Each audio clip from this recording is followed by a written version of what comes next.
Congressman, diretsuhin na natin. Yung pangalan po ng pamilya po ninyo ngayon, nadadawit sa human trafficking issue, bakit po dapat maniwala ang publiko na wala po kayong kinalaman dito? Okay lang, huwag kayong ma-offend ha. I just want you to clarify things. Hindi, katulad ng binanggit ko, hindi ko nga ma-discuss in detail yung kaso. Pero yung simpleng, sinabi ko na nga, itong building na to, part investor kami, and then maraming tenants every floor.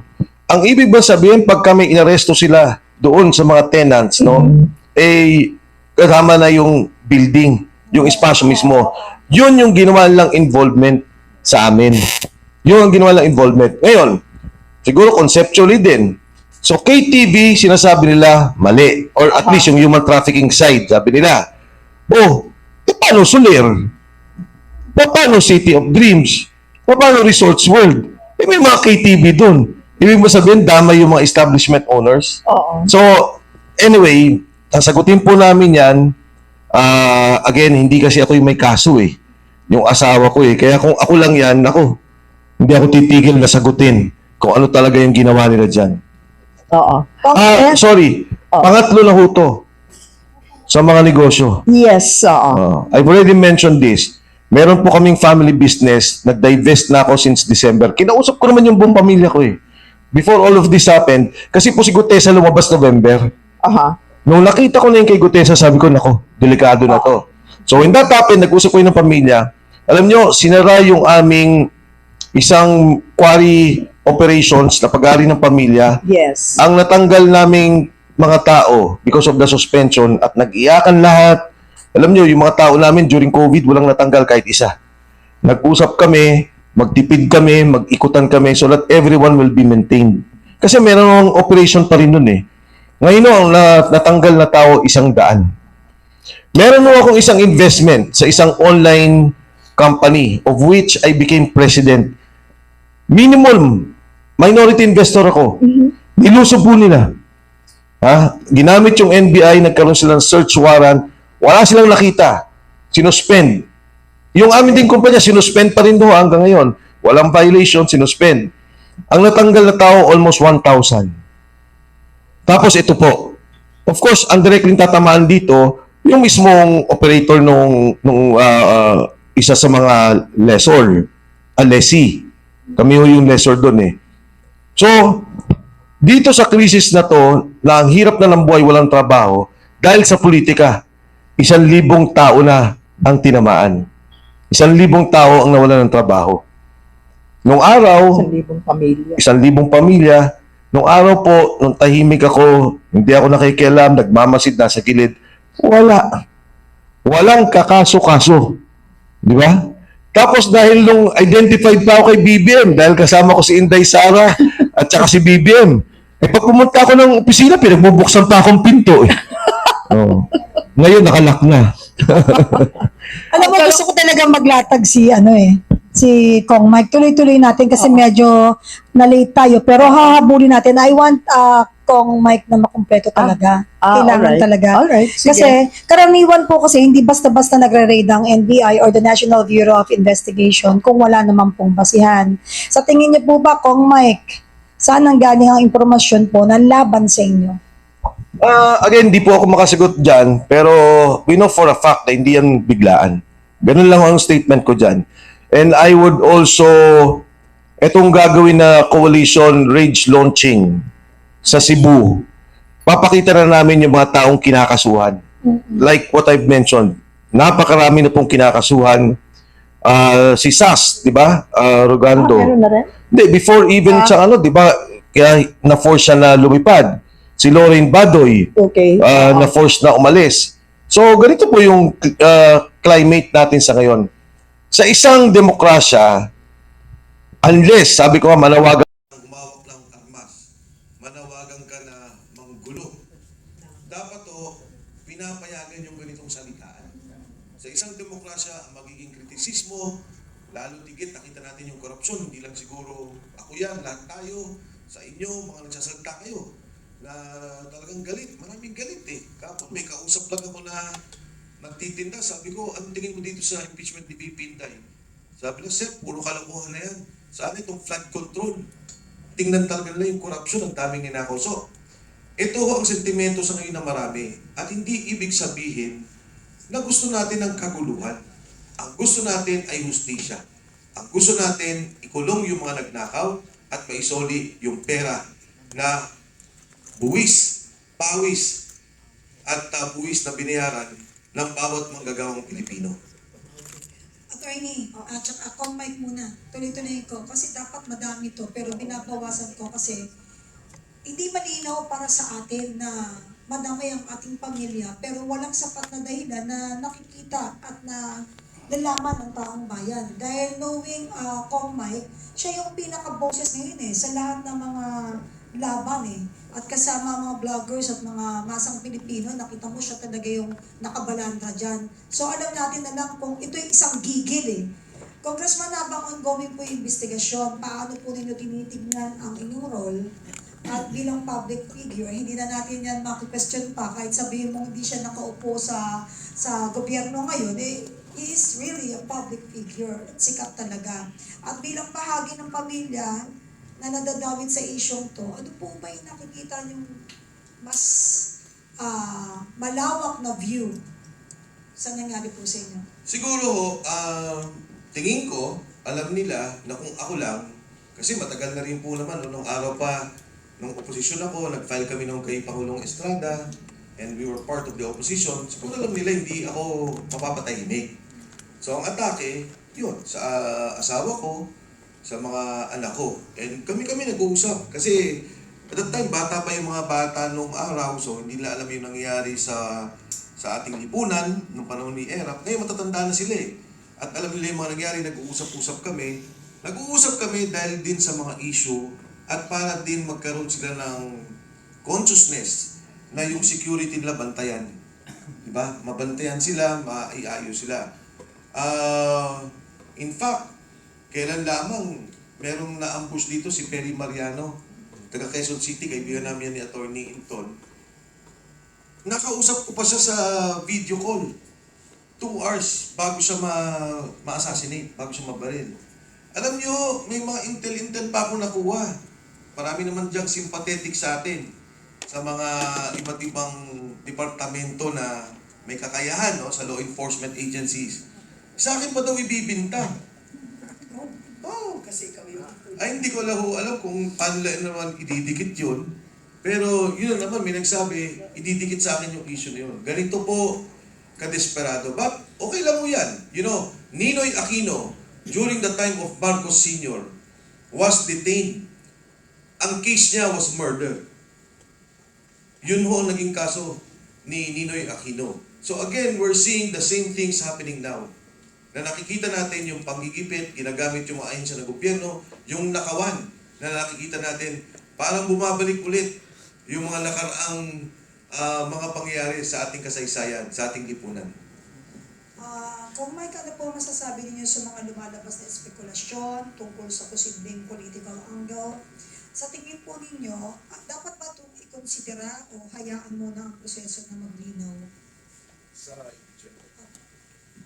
Hindi tayo dapat manihilig sa impeachment. Kasi ang saligang batas, ang nakalagay po dyan sa impeachment, it is a political process. Pag sinabi yung political process, ang definition mo dyan kasi, saligang batas po natin yung Biblia ng ating lipunan. Umabot na sa punto na ang isang presidente, vice president, the constitutional appointees like COA, Civil Service Ombudsman, umabot na sa punto na hindi na sila pwede pang manatili sa posisyong iyon. Yun ang naging pagpatungkol ng ating saligang batas na ang mga civil institutions, ang mga negosyante, ang mga lahat, wala na. Hindi na gumagana o wala na pagtitiwala. Can you imagine ang Vice President who is now the highest rated in terms of trust ratings, siya pa matatanggal? Tingnan yung ratings ng mga presidente, speaker, senators. Si Vice President ang pinakamataas. Bakit siya ang tatamaan ng impeachment? Bakit siya ang kakasuhan? So ito po, ang nangyari, definition nila ng politika, naging politikang partisan, politika talaga. Ilan kami, ilan kayo, pagbotohan natin yan. Diyan ko ginagalang si Pangulong Rudy Duterte. Noong panahon na nakaupo siya, i-impeach nila si Vice President Leni Robredo na kayang-kaya niya. May bilang siya sa Kongreso, may bilang siya sa Senado, pero higit sa lahat sa Kongreso. Pero nung sinabi niya, tumigil kayo. Tigilan niyo yung mga pinagagawa ninyo. The person was voted by the Filipino people. May mandato yan, respeto ninyo.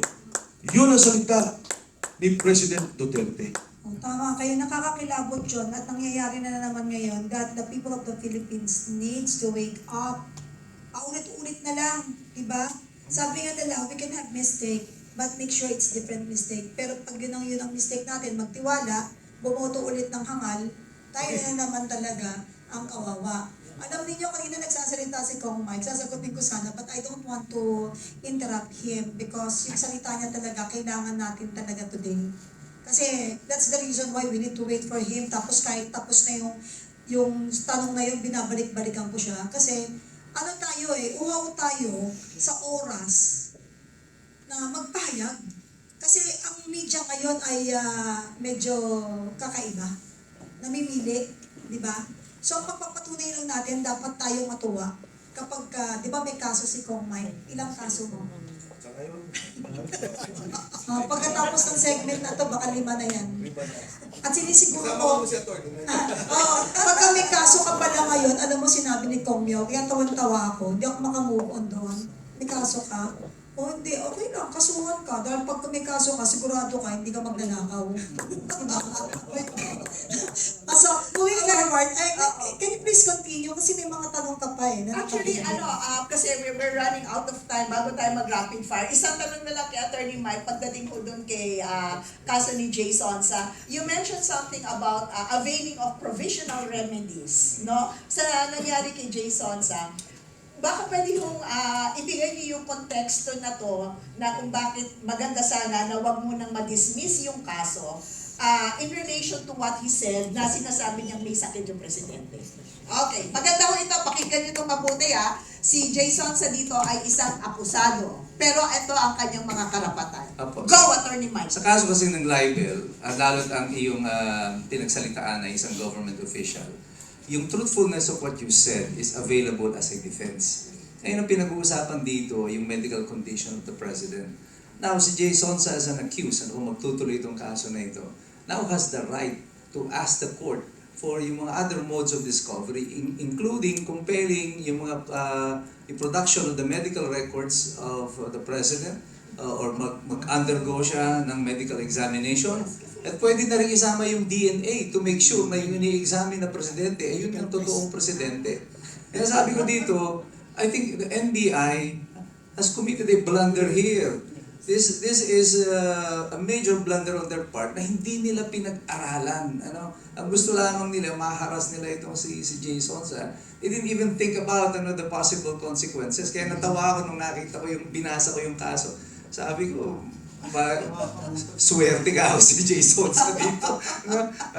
We are about to get more scoop from Jason through this. And I hope na makarating ito sa husgado. Pero ang guess ko na nga, pag nadinig nila yung mga sinasabi ko tungkol dito, baka mag-cap out na baka umatras yung mga NBI.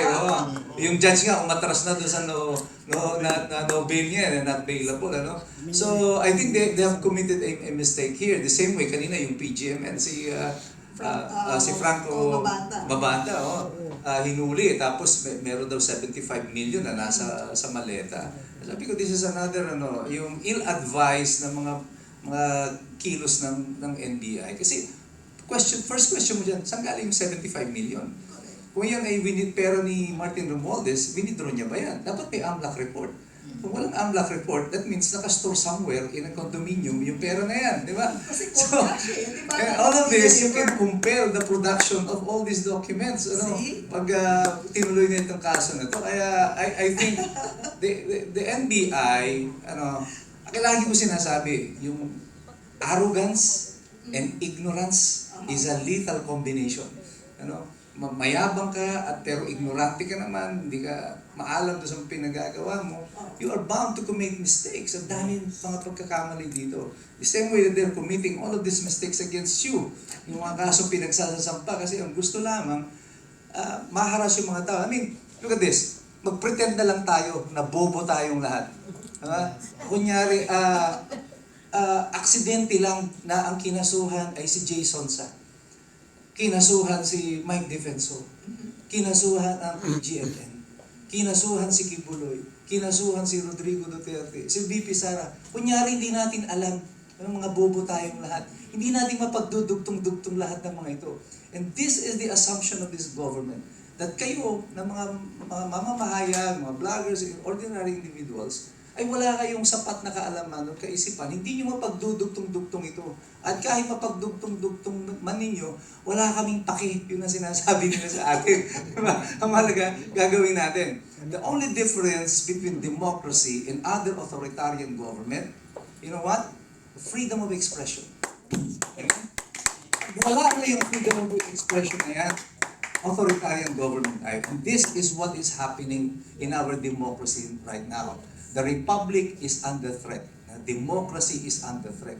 Kaya sinasabi ko noon, the greatest destabilizer ng gobyerno na to, kung sino-sino tinuturo nila, it is the government itself that is destabilizing. I have clients who are farmers doon sa probinsya. Alam mo, sabi nila sa akin, ako'y nalungkot doon sa sinabi nila. Sabi nila, kasi lupa ang pinaglalabanan dito. Sabi nila, alam mo, attorney, sabi niya, minsan, naiisip namin, mas maganda pa talaga yung may armas. Sabi ko, bakit naman? Kasi pag may armas, pinakikinggan nila. Nakikipagnegosasyon. Pero pag kami lang, ng mga ordinaryong magsasaka, walang gustong kumausap sa amin. 20 taon na kami nakikipaglaban sa lupa. Hanggang ngayon, ito pa rin kami. Malalaking korporasyon laban sa maliliit. And this desperation from the people, nararamdaman natin. That's why tayo, ang role natin dito, kami nila Congressman Mike, we're just trying to give hope sa mga tao na may pag-asa pa. The violence is our, it's not, last resort, it's not even an option. Kasi tayong lahat ang matatalo dito, in a violent struggle, tayo ang matatalo dito. Ito'y gagawin pagkakataon ng mga komunista, ng mga makakaliwa para pumasok doon sa eksena. And they will steal the show. Tayo ang matatalong lahat dito. So, tayo, sa pamamagitan ng pamamahayag na to, we are defending the republic. Huwag kayong matakot na patuloy na magpahayag. For as long as there are people like you standing, buhay ang demokrasya natin. Ito lang importante ng Kapeni. Attorney Mike, parati itong inuulit sa atin, when we make comments against public officials, hindi ba? Sabi ng Korte Suprema, para yung scalpel. Correct? Ano yung scalpel? Yung ginagamit niya sa operasyon.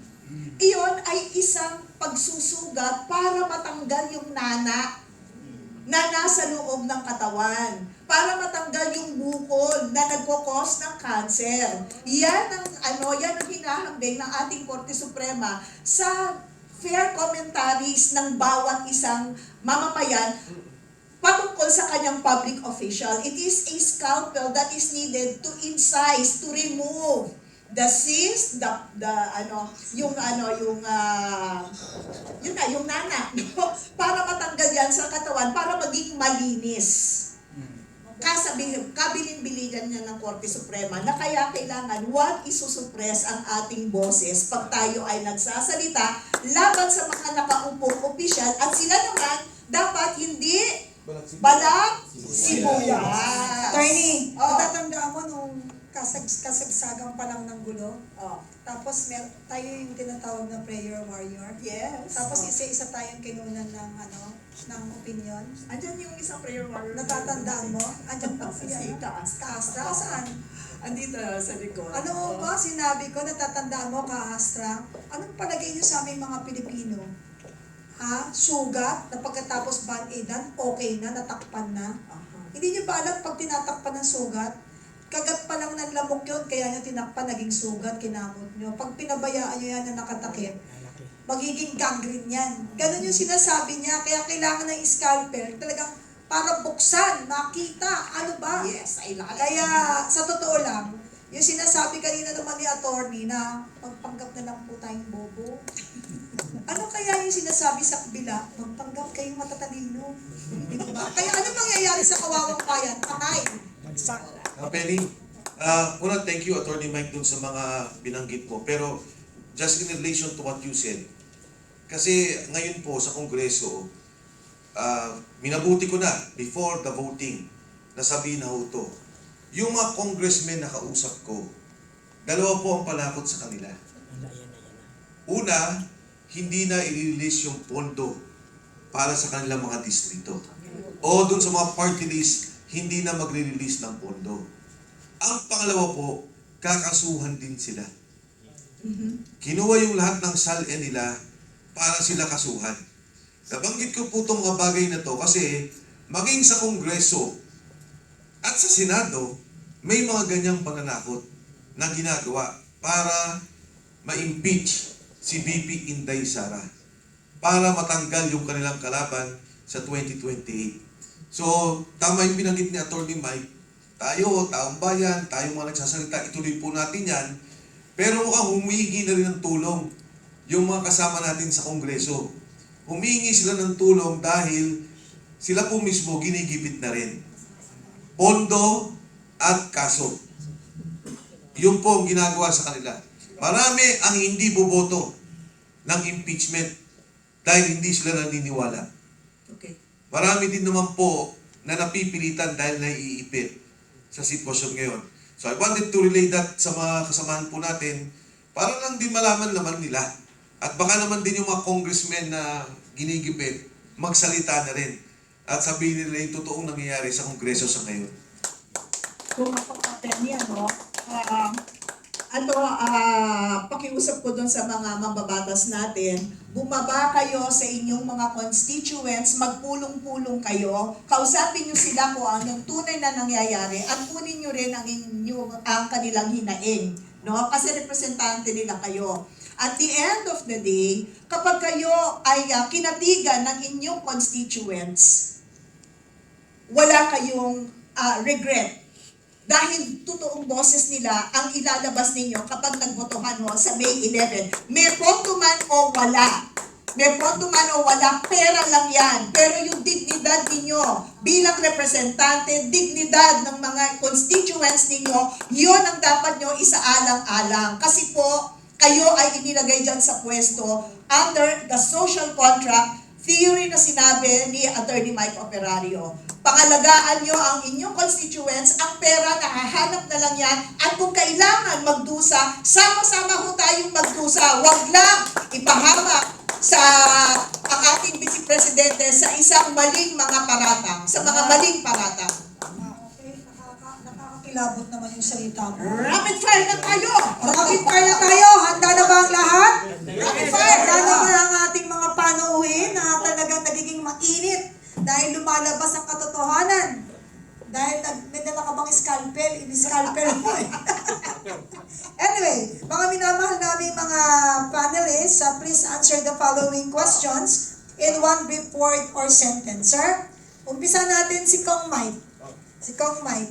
May selective justice ba? Yes or no? Yes. How about you, Attorney Mike? Definitely. Pangalawa, mas nangingibabaw ba ang politika kaysa batas? Agree or disagree? Agree. In terms of theory, primacy pa rin batas, pero in practice, politika ang nangunguna ngayon.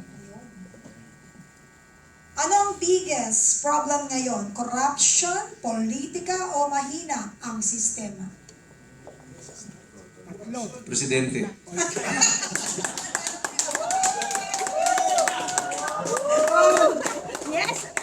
I second the motion.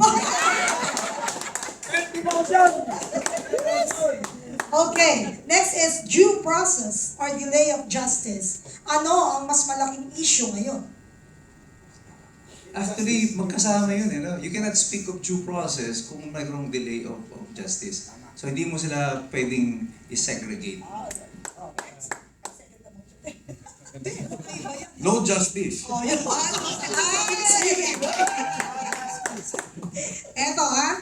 Eto kasama kayo. Public trust in institutions, tumataas ba o bumaba ba? Sa mga institutions natin. Negative. Negative pa, hindi bumagsak, negative daw. Kaya tanong ko, meron ba? Oh! Sobrang gagaling talaga ng ating mga panuwin, and we thank all of you. Kasi sa totoo lang halata. Marami kami hindi pinapasok for your information, nasa baba. Bawal. Mahirap na. Ito na lang yung Savior of the Philippines, try yata namin to. Actually, Kapelin, yung huli ko nandito, nasundan din ako eh. Tapos, tama ka, nasa baba lang naman. Ayan mo, next time. Hindi, pero mabait naman sila. Kasi hindi naman hindi naman yan totohanan, di ba? Pag pinanggit mo, di ba? Kamusta kayo? Alam mo kung may oras, Okay. tatanungin kita, what is the difference of mabait and mabuti? No, what I'm saying, Kapeni, ang tingin ko, kahit na yung NBI, alam ko for a fact na maraming nagagalit sa ginagawa sa institusyon nila. No? And marami ding mga kasamahan tayo. Minsan magkakasama tayo sa isang gathering o dito ngayon. Pag binati mo naman, kamusta kayo? Sir, compliance lang. Sir, kailangan lang namin mag-report. So, Pilipino rin yun eh. Alam din nila yung corruption na nangyayari. Pera na lang yung mga pasikat, pera na lang yung mga sipsip, pabibo na yung sinasabi nga ni Atty. Mike, pag pinagsama yung kabubuhan at arogante, napakadelikado. Pero doon sa mga taong yun, tingin ko lahat medyo galit na rin sa nangyayari. Alam mo, kulang ang oras natin. Ang dami pa na. Mainit ang issue. Marami. Uhaw pa sila. Uhaw pa kayo? Uhaw pa! O mamaya, meron tayo soft drinks. Ikaw na muna. Ako mag-post. Ikaw na muna magsalita. Okay. Sa dami po na napag-usapan natin ngayon, mga kasangga, kaagapay, at karamihan sa kanila yung kapartido na natin, isang bagay yung siguradong marami pa rin tanong at patuloy na naghahanap pa rin ng kasagutan ng ating mga kababayan. Sa mga nangyayari mula sa aksyon ng National Bureau of Investigation, sa mga usaping sa House Committee on Justice, hanggang sa mga high-profile cases gaya ng kay Sir Jay Sonsa. Alam niyo, mga minamahal kong mga kababayan, ang mahalaga, hindi tayo tumitigil magtanong. Yes. Dahil karapatan natin na maintindihan kung anong nangyayari sa ating bansa bilang Pilipino. Ka-event, please do the honor to Dugtong, may statement. Yes po. And sa pagtatapos din ng ating talakayan, mahalaga tandaan na ang legitimacy po ng anumang aksyon ng gobyerno, whether investigative, legislative, or judicial, rests on two things: adherence to the law and, importante po, yung public trust. Mula sa operasyon ng NBI, sa impeachment proceedings ni VP Sara, at sa pag-aresto kay Jay Sonsa, the key issue is not just legality, but consistency and fairness in the application of law. Because even if the law is applied, if it is applied unevenly, even lawful actions are put into question. Ang hamon ngayon, paano natin mapapanatili ang tiwala ng publiko sa sistema ng hustisya?